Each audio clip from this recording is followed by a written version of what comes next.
Argentina's President Mauricio Macri says his country has overcome the currency crisis as prices for stocks and bonds rose. Macri called on his administration to quicken the pace of its deficit-cutting program. This announcement came after the government began negotiations with the International Monetary Fund, or IMF. Argentina is waiting to see what measures will be required by the IMF in exchange for this financing deal, which is being negotiated in Washington.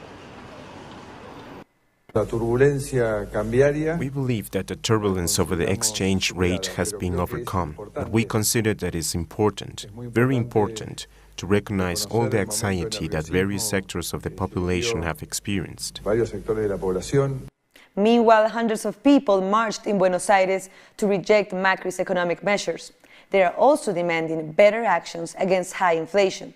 Our correspondent in Buenos Aires, Edgardo Esteban, has more.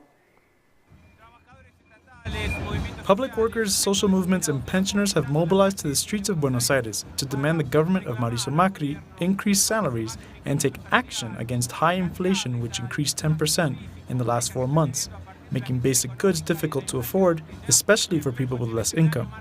Protesters also rejected the negotiations between the government and the IMF after the bad economic experiences of the past, which brought a major economic crisis affecting the poorest sector of the country.